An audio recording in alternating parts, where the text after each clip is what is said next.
guys! Welcome back to my YouTube channel! This is me, Iya, and for today's video, I'm gonna tell you about the reason why did I start vlogging, what is the reason, and ano yung inspire sa akin para mag-start mag-vlog. So, maybe this is the time that I'm gonna tell you why did I start vlogging and kung ano yung mga some reason. But before we start, please don't forget to like and subscribe. Also, follow me on my social media account. Thank you! So, if you haven't watched my latest video, this is my latest video. Answering a question about me. At kung di nyo pa po napapanood, panoorin nyo rin po and don't forget to like. So, ulitin ko lang po, I'm Gloria Iya S.A. Enriquez. I'm 15 years old from Philippines and nag-aaral pa lang po ako. Next year or nitong pasakan, I'm grade 10 na po and lumalaki na po ako. Yes. And this is the time na ikukwento ko po sa inyo kung ba't ako nagsimula mag-vlog and ano yung mga reason at ano yung nagpa-inspire sa akin at tumatak sa isip ko kung bakit ako nag-start mag-vlog. So umpisahan natin nung bata po ako. Nung bata po ako, maybe 5 years old or 8 years old, mahilig na po talaga akong sumayaw. Like, meron pong laptop si Papa and nagre-record po ako doon. I-record ko po yung sarili ko. Like, na may kausap ako. Like, what are you doing? Ano ginagawa mo dito? Ba't mo hinihiram yung damit ko? Ganyan, or whatever.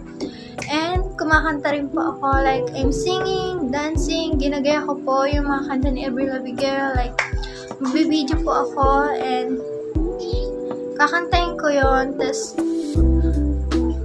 iniisip ko na, I'm Avril Lavigne, I'm singer. Come on, support me. Come listen to me. Like, kung ano-ano po yung mga ginagawa ko nung bata ako. Pati po sa cellphone ng papa ko na keypad.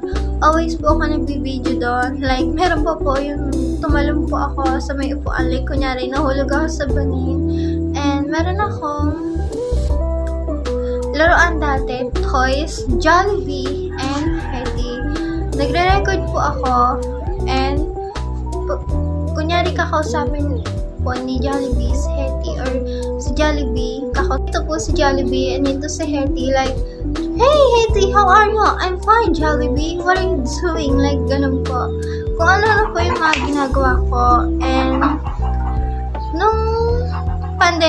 during pandemic, nanonood po ako ng mga vlog like Zainab Harake, Ivana Alawi, and more. And sabi ko, ang gagaling nila mag-vlog and sana one day magiging vlogger din ako tulad nila and magiging sikat din ako. So, May 2023, I start vlogging during classes and grade 7 pa po ako noon.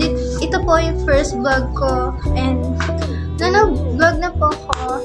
Nung pinost ko po yun, I was like, meron kayong manonood nito, susuportahan kaya nila ako kasi medyo hindi ko po alam yung ginagawa ko noon and I'm so nervous until sinabi ko kay mama and papa yun. Sabi nila sa akin, go lang, malay mo, suportahan ka nila, may mamanood sa'yo, like ganyan. So, simula po noon, tinuloy-tuloy ko na po. Shinare ko po yung video ko sa iba, like my classmate, my friend, and sa mga relatives ko po.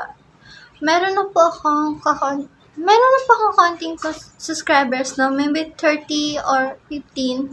Pero, tinuloy-tuloy ko pa rin po kasi there's nothing wrong kung ito-try ko kasi gusto ko lang pong i-share yung mga ginagawa ko and gusto ko pong gayahin yung ibang mga vloggers.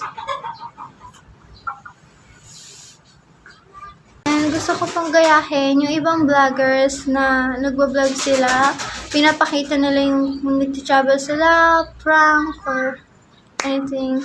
And since nag-start ako mag-vlog, I was thinking, ano naman kaya ang pwede ko i-content since I'm just alone and hindi ko naman po minsan maisama sila mama sa mga vlog ko. And yung mga friends ko rin po kasi napakalayo nila para napakalayo po ng mga friends ko para imbitahan sila. Like, gusto mo mag-vlog? Halika, sama ka. Pero, minsan po, tinatry ko like mag-isip ng content, like magluluto, gagawa ng pastillas or anything. Pero it's so hard kasi mag-isa ka lang, and kung nagtataka po kayo at kung iniisip niyo po, sino yung mga nag-e-edit ng vlog ko? Ako po yung nag-e-edit ng vlog ko at ng mga videos ko gamit ang cellphone ko.